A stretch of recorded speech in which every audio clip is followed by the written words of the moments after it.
Olá, minha gente querida, o programa Eu e Você está de volta. E acabou o carnaval e como tudo no Brasil acontece, ou melhor, é transferido para depois do carnaval, podemos dizer que o ano começa agora. E o programa de hoje traz muitas novidades. Nós falaremos sobre uma bomba, a renúncia do Papa Bento XVI. Falaremos também sobre um belo discurso proferido pelo presidente dos Estados Unidos, o Barack Obama, na madrugada de quarta-feira, e atendendo a inúmeros pedidos, traremos um assunto da semana passada: judeus negros. E ainda o nosso deputado e psiquiatra Gerson Berger contará mais uma de suas famosas historinhas. Mas vamos iniciar falando do carnaval, parabenizando a todas as escolas de samba, grupo de acesso, grupo especial, pelo bonito desfile, mas especialmente a Vila Isabel, vencedora deste carnaval de 2013. E fica aqui o nosso recado ao prefeito Eduardo Paes. Ele precisa, com urgência, organizar o desfile de blocos que acontece na cidade. Porque se por um lado nós aplaudimos a alegria contagiante desses blocos, por outro lado, dizer que a cidade vira uma lixeira a céu aberto, uma imundícia. Eu passei com o Gerson pela Avenida Vieira Souto após um dos desfiles e olha, era de chorar. Tudo tomado uma sujeira, sem contar o cheiro de urina que fica por toda a cidade. A proliferação dos blocos tem que ter uma explicação. E me parece que a explicação está na prefeitura. Ultimamente, o prefeito Eduardo Paes tem distribuído dinheiro público à torta e à direito para esses blocos. Nós já estamos investigando esta situação e com toda a certeza num próximo programa falaremos sobre esse assunto. Olha, Gerson, nada contra os blocos de carnaval, muito pelo contrário, eu aplaudo aqui do programa estes blocos, mas mais organizados, com mais disciplina. Imagina, as pessoas doentes ficam horas e horas presas no trânsito por conta dos blocos. Então, falta, na minha opinião, estabelecer limites para receber essa multidão de pessoas que resolveu brincar e se divertir nos blocos, o que é muito bom para a cidade e tem tudo a ver com a personalidade do povo carioca. Mas agora, Gerson, vamos passar para um outro assunto que foi a grande bomba deste carnaval. O anúncio do Papa Bento XVI de que renunciará ao pontificado no próximo dia 28 de fevereiro, justificando que esta renúncia se deve ao fato de, aos 85 anos, não ter mais forças física e mental para exercer suas funções. As especulações que envolvem a questão são muitas e nós já falamos isso no programa, que substituir o carismático Papa João Paulo II seria uma tarefa muito difícil, que mesmo representando um segmento conservador, era aberto ao diálogo, ouvia a todos e eu até diria que a igreja avançou, a começar pela reza das missas, celebradas até então em latim e não no idioma de cada país, como passaram a ser rezadas após a sua era. Muito diferente de seu sucessor Bento XVI, que fez o anúncio de sua renúncia em latim. Também, Gerson, quando João de Deus era o Papa, setores da Igreja Católica mais liberais e progressistas começaram a discutir o casamento dos padres. No entanto, na atual liderança papal, o tema acho que desapareceu, quando todos sabemos que esta discussão é importantíssima para a Igreja, envolvida a todo momento em escândalos sexuais promovidos por padres e até bispos. Podendo citar o homossexualismo, tão combatido pelo atual Papa. E a pedofilia, que recentemente teve padres condenados pela justiça, mas que foram perdoados por Bento XVI. O mesmo aconteceu com seu mordomo, condenado pela justiça por corrupção, mas também perdoado pelo Papa. Nesta altura de sua vida, aos 85 anos, porque ele iria abrir mão de seus princípios extremamente conservadores. Preferiu a renúncia como o melhor caminho. Passo a palavra a você, Gerson, que deve ter uma interpretação diferente, pois devem existir muitas, não é verdade? Eu vejo como a memória de um computador com vasto conhecimento armazenado, mantendo suas posições extremamente conservadoras, não abrindo mão de seus dogmas. Bento XVI fechou-se ao diálogo, impondo as suas imutáveis convicções. Bento XVI não percebeu ou não quis perceber que os tempos mudaram e a Igreja precisava mesmo que aos poucos acompanhar esses tempos. Além disso, negou o livre-arbítrio que foi dado por Deus. Quando ao visitar o campo de concentração de Auschwitz, proclamou aos céus: Senhor, por que permitiste que isto acontecesse? Fazendo assim uma crítica ao divino. Bento XVI nunca mencionou o antissemitismo cristão. Sabem por quê?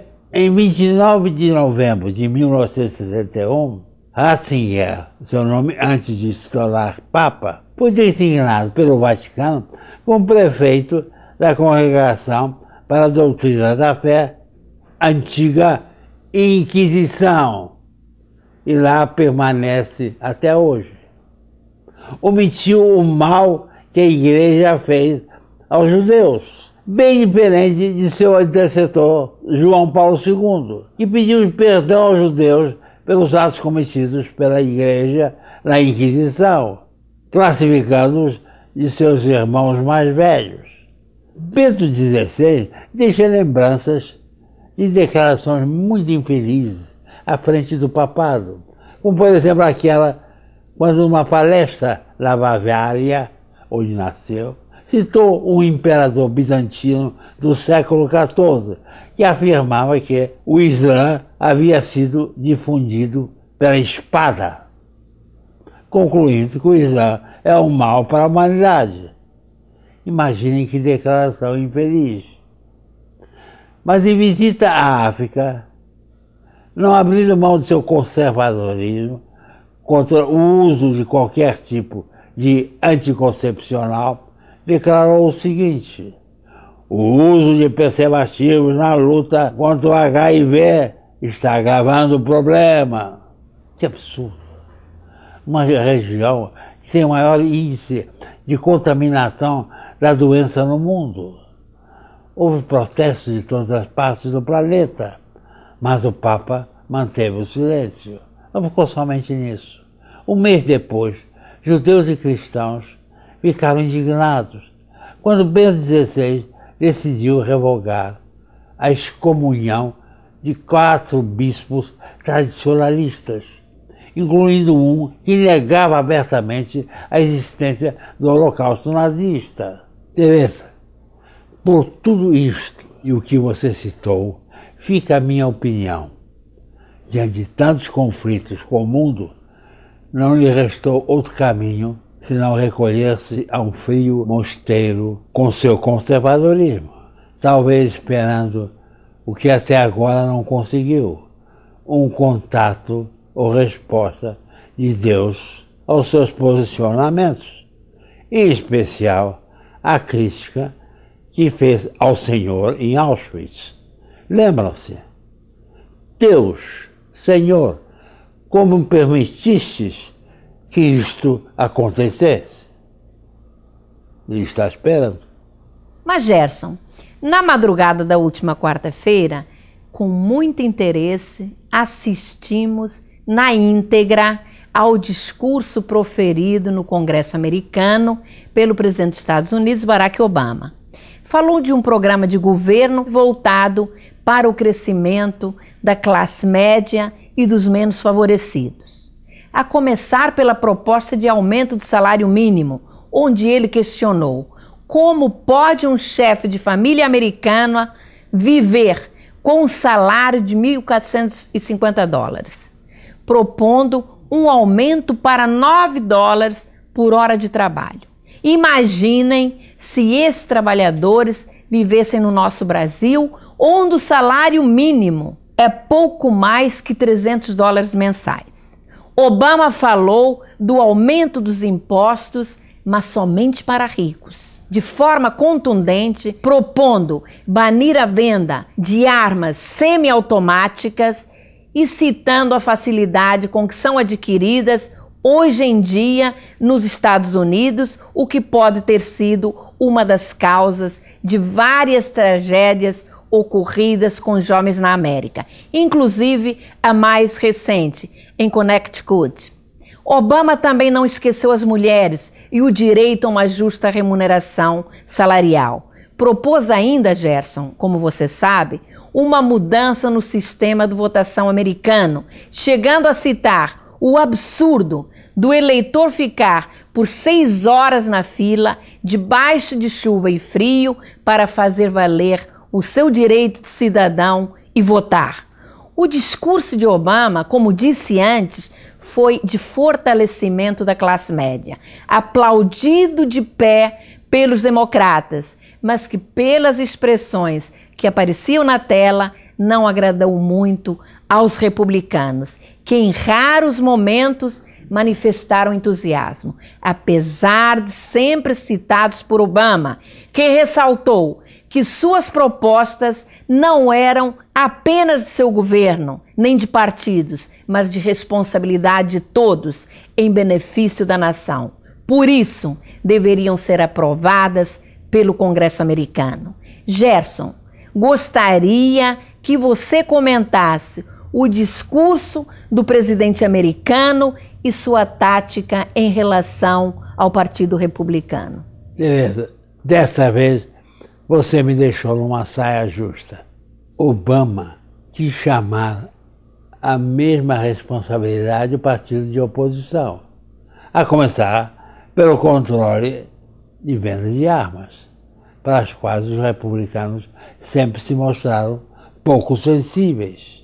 Vou repetir o que você disse há pouco. Obama falou de tudo, inclusive do meio ambiente, assunto do qual os Estados Unidos sempre se esquivaram. Em seu discurso, o presidente americano deu ênfase à questão da energia limpa e mais investimentos em energia solar, visando a sustentabilidade do meio ambiente. Passando para a política internacional, acho que Obama somente esqueceu a América Latina, pois até falou da questão do teste nuclear realizado pela Coreia do Norte, que classificou como um ato de provocação, afirmando que os Estados Unidos vão liderar o mundo numa ação contra tais ameaças. Prometeu a retirada total de 34 mil soldados americanos do Afeganistão até o final do próximo ano, ou seja, 2014. Com determinação, posicionou-se em relação ao Irã, afirmando que os Estados Unidos não permitirão que esse país tem acesso à bomba atômica. Deixou claro que os Estados Unidos estão firmes com Israel na busca de uma paz duradoura. E aí, sim, Obama foi aplaudido de pé, tanto por democratas como por republicanos. Muito importante também, pois sua posição favorável à legalização de 11 milhões de latinos que vivem irregularmente na América. De forma resumida, este foi o discurso de Barack Obama, que agora mais livre, sem preocupação com a reeleição, está mais à vontade para discutir e trabalhar todas as questões que dizem respeito à economia do seu país e às aflições que vive o mundo. De forma sensível, Obama afirmou que os Estados Unidos vão ajudar a combater a miséria em nações onde existem pessoas que vivem abaixo da linha de pobreza, muitas vezes com uma renda per capita diária de apenas $1. Louvável esta preocupação. Tereza, como você disse, um belo discurso que, à exceção do Partido Republicano, agradou a muita gente, mas que esperamos, acima de tudo, possa ser colocado em prática. Pois é, Gerson, nós, como anunciamos no início do programa, reapresentaremos um assunto abordado aqui na semana passada, que é judeus negros. E o curioso nessa história toda, nós falávamos do presidente Barack Obama, o presidente dos Estados Unidos, e parece que até Obama tem uma ascendência judaica. Mas vamos ao assunto, que ele despertou o interesse de muitas pessoas que nos mandaram mensagens, nos mandaram e-mails, e nós então resolvemos repetir. Eu não poderia deixar de agradecer a todos vocês que nos dão o privilégio de nos assistir ao abordarmos um tema muito interessante que chamaremos Negros e Judeus, enviado pelo amigo telespectador Leone Aldenstein, principalmente porque existe a ideia quase que generalizada de que todos os judeus são brancos. E esquecemos que os judeus têm sua origem na Mesopotâmia. Podemos afirmar que existem diversos grupos de judeus negros e sua organização como povo, como uma religião estruturada, se dá após a saída do Egito sob a liderança de Moisés. Durante o Êxodo, muitos egípcios que são negros se juntaram aos judeus, constituindo desde então parte inseparável do povo. Não podemos deixar de destacar a rainha de Sabá, que de sua união com o rei Salomão deu origem aos judeus etíopes. Na Etiópia, eles formaram uma comunidade fechada que preservava intactos usos e costumes de mais de 2000 anos atrás. Eles foram localizados pelo missionário britânico Joseph Halevi em meados do século XIX, mas somente em 1947 foram considerados judeus pelos rabinos-chefes de Israel. Constatou-se então que têm sua origem na tribo dos Falaches, segundo dizem, oriundos da tribo perdida de Dan, que foi fundada por Renelik, filho do rei Salomão, com a rainha etíope de Sabá. Vejam que história a dos judeus etíopes, pois durante milênios respeitaram o Shabat, mantendo rígidas as leis e rituais como eram descritos na Torá. E o curioso é que, até a segunda meada do século XIX, os judeus etíopes imaginavam que todos os judeus eram negros, pois ao serem localizados e visitados pelo estudioso Joseph Halevi, com desconfiança e incrédulos, perguntaram: "O senhor é judeu?" E ainda acrescentaram: "Mas como pode ser judeu se é branco?" Somente se convenceram depois que Halevi mencionou a palavra Jerusalém. Os Falaches haviam sido separados de outros judeus por milhares de anos e nenhum havia saído do seu vilarejo. Essa história fica ainda muito mais emocionante com o fato de Israel ter agido de uma forma tão humana no resgate desses irmãos, não é, Gerson? Tereza, os etíopes viviam na Etiópia até a Grande Seca de 1985, quando, para salvar-lhes a vida, Israel montou a Operação Moisés para tirá-los secretamente via aérea. E para isso montou 25 aviões Jumbo que participaram dessa operação. Inclusive, há um fato curioso, registrado no livro The Records, o Guinness. Um dos jumbos, que deveria levar 500 etíopes, levou nada mais, nada menos que 1.087 pessoas, demonstrando o empenho e vontade de Israel em salvar seus irmãos negros etíopes. Ressaltando que ao longo dos anos a comunidade de judeus negros da Etiópia já chegou a 80 mil em Israel, existindo ainda 18 a 26 mil judeus retidos pelo governo africano da Etiópia.